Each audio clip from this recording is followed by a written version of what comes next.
Welcome friends to this video. We're going to be drawing the muscles from the 3/4 view. In the last video I did the skeleton, so if you need help I'll link that in the description as reference. Now what we're going to do is draw on top of that skeleton the muscles, and I've kind of lightened it down so we can see the muscles a little bit better. And let's go ahead and get started. First, what I will work on is the trapezius, and that's the back of the neck muscle. And then it'll come right down the shoulder. And then the shoulder, or the deltoid, will wrap around and attach to the humerus. And then it'll come back around and attach to the clavicle. So it's kind of a triangle with a rounded top as far as shape goes. Now once I have that, I can work on the rest of the arm. I'll do the middle muscle here called the brachialis. Goes right along the side of the humerus. And then the muscle behind it is the tricep. And the muscle in front of it is the bicep. Then we can extend on down and do the forearm, and it kind of has a shape of a drumstick. It starts off wider here at the elbow and then gets more narrow as you get toward the forearm. And then we're looking at the back of the hand here, so we'll see most of the extensors. We might see a little bit of the brachioradialis there. All right, now that we have the arm, let's go ahead and work our way toward the other side of the arm. We can draw on the other side of that trapezius, come on down the shoulder, and curve in for the deltoid. Let's go ahead and do the pectoralis. So that comes right on down the clavicle and then the sternum area here, and it's going to go past the head length here, curve back toward the armpits and there. And now since we're on 3/4 view, it's going to pass the center line there. So this one comes up the clavicle and it's going to overlap the ribs here from this point of view. And then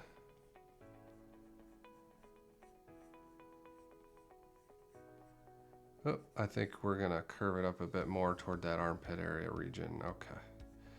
All right, one muscle here on the neck that is important is the sternocleidomastoid. I always love saying that one.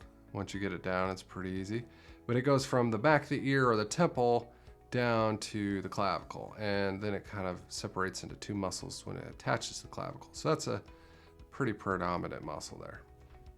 All right, let's keep going down the torso. Let's come to the back here of the ribs. We have the latissimus dorsi. It's going to follow the back and curve in a little bit toward the body, and then come back around and curve back toward the glutes. We can also do this side here, curves along the ribs there. It's going to curve in a little bit just like the other side and curve back out toward the hips. All right, now that we have the torso, let's do the hip region. So we'll come right along the hips and curve down toward the center, right along the pelvis, and this will come down and that will become our thigh region. Then we could do the crotch region, which is kind of do this S curve from this side of the pelvis, and then it's going to curve up here just to the level of this side along the top of the hip.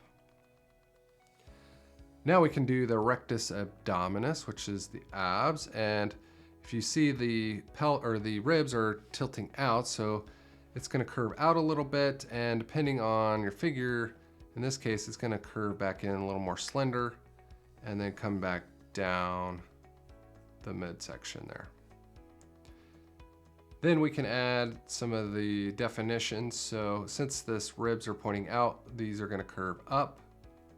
And then since they're pointing in, the midsection is going to curve down a bit. And then we can give it some definition here. And then right here is, you're not going to see the full obliques off to the side there. Let's clean that up a little bit. These kind of join from this view. You won't see the full obliques there. You'll see the full obliques on this side.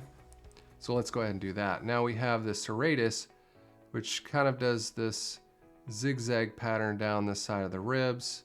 And then the rest of this is going to be the fiber tissue of the oblique. All right. Now I think we have the torso. Let's go ahead and move our way down the legs. We'll finish doing this leg here. It'll come in near the knee. The back one here is come down a bit for space for the hamstring. Then it's going to curve out a bit for the calf muscle and then back in toward the back of the Achilles. And then this one is going to go right along the front of the leg there. Same thing with the other leg. About halfway, we're going to start to see that hamstring muscle come right on the back of the knee, curve back out for definition of the calf muscle and back in right along the Achilles. And then the front of the muscle of the knee goes right along that tibia and is going to curve a bit for definition of the quadricep. Now we have the outline of the legs. We can go ahead and draw the internal muscles. Here on the top we have what's called the tensor fasciae latae, which is also a fun muscle to say. It's kind of a triangle there, and then it has what's called the IT band that goes all the way down the side of the leg to the tibia just past the knee joint. Then we have the quadricep muscle and the hamstring in here. We can also do the calf muscle here, and then we have a couple muscles right in here, the extensor digitorum and the tibialis anterior. On this side we'll be able to see a little bit the really small thin muscles. Now let's work our way to the other leg. We'll see a little bit more of the calf from this view. We won't see the other two muscles.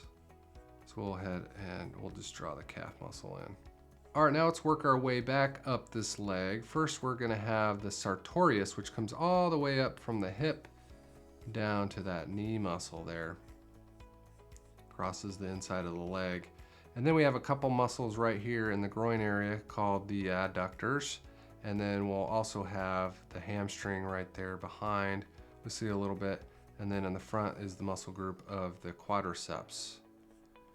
All right, I think that will do it. All right, I think that'll do it. Let's go ahead and hide our skeleton to see how it turned out. We'll reveal it. And what do you think? Does that look like the muscle? Oh, we did forget the arm. Let's not forget the other arm. All right, so this one is gonna be similar to that bottom forearm. It's a little wider at the top and thinner at the bottom. And then we will see, instead of the extensors, the flexors this time, the inside of the arm, and we'll still see that brachioradialis muscle on the top that goes to the thumb. All right, yeah, now we can reveal, see what it looks like. So let me know what you think. Does it look like proper muscle anatomy? Otherwise, just leave a comment if you have questions or even suggestions on drawing tutorials that you would like to see. I am continuing to draw people. I can't wait to share those with you. So make sure you're subscribed so you don't miss out on those. And I'll see you in the next one. So long.